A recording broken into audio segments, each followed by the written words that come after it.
Hi, I'm Builder Julio, and today I'd like to continue my discussion on diminished chords that I began in my previous video entitled, What About Diminished?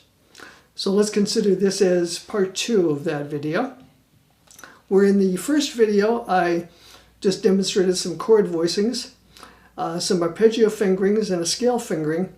Today I'm going to get more deeply into the harmonic function of the chord and a little bit more about its structure and function in music. So this video will be not so much playing or laying out of fingerings, it'll be more of a music theory discussion. So if you're a little afraid of music theory, this might not be the video for you. But if you're fascinated by music harmony and how chords are used in progressions, this may be just what you're looking for, actually.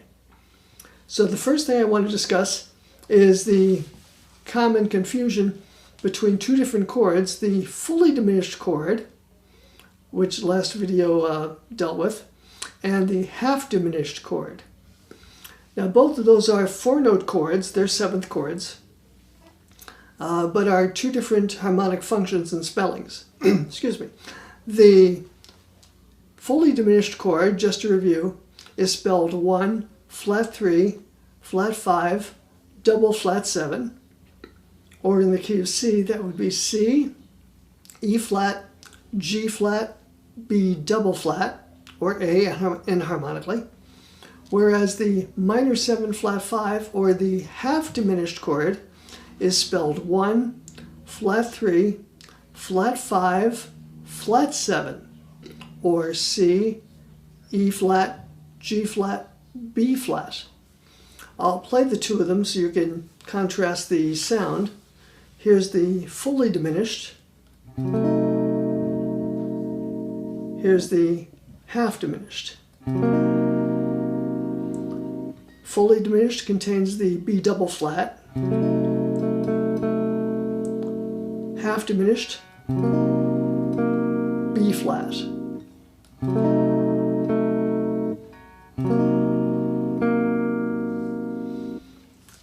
Now the half-diminished chord, which is also often called the minor 7 flat 5 chord, is used as most commonly as the 2 chord in a minor key. So for example, if I'm in the key of C minor, I can do the progression, I could do a 2-5-1. I could play D half-diminished, G7 flat 9, C minor 7. So that would be the half-diminished chord's function. And it naturally occurs in both major keys and minor keys in the diatonic chords within the key. Whereas in contrast, the fully diminished chord does not occur naturally in the minor keys or the major keys. It also requires, it has a stronger sense of tension because it contains 2 flatted fifth intervals, or 2 tritones. For example, that fully diminished chord I just played, C fully diminished, contains the tritones C to F sharp, as well as the tritone A to E flat,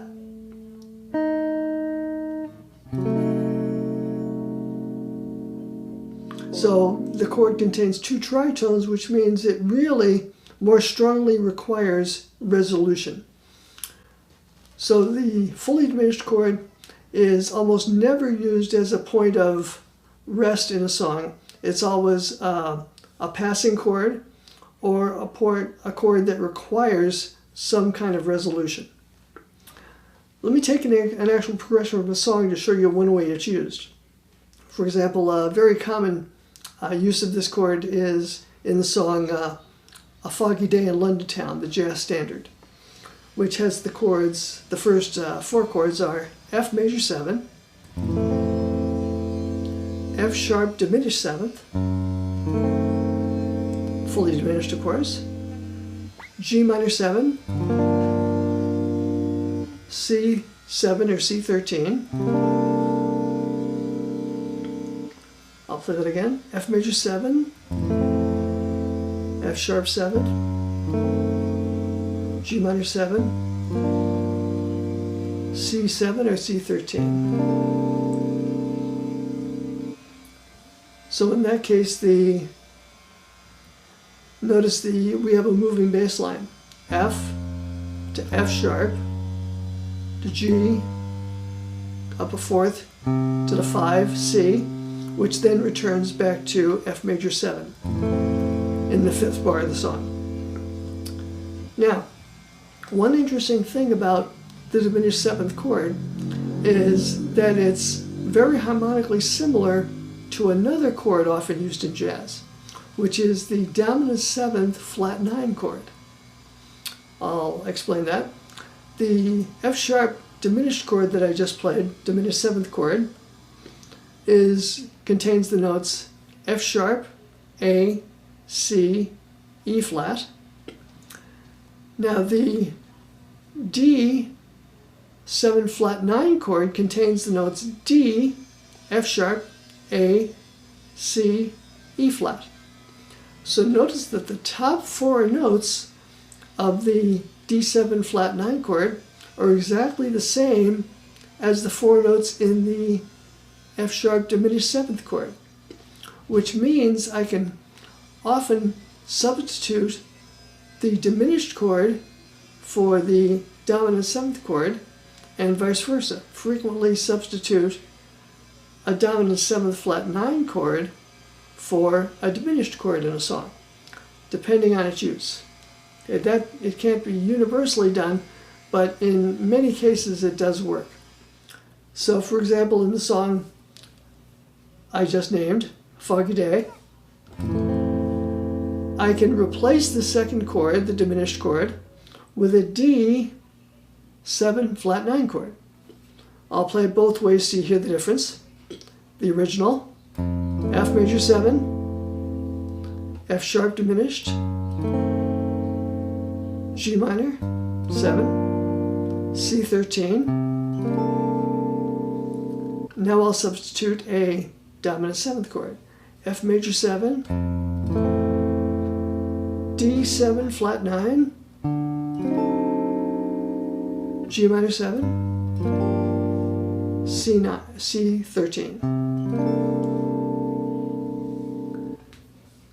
Now notice the only difference is they sound very similar, but the difference is the root motion. In the original, notice I had the F, F sharp, G to C. In the second example, I have F to D to G to C. Where in the first I had a more chromatic bass line. Sorry.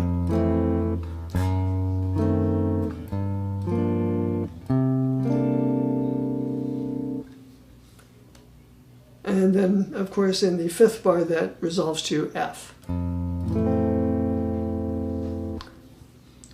So that just is a little expansion on the video I did previously. I just wanted to explore a little bit into the harmonic structure and use of the diminished 7th chord.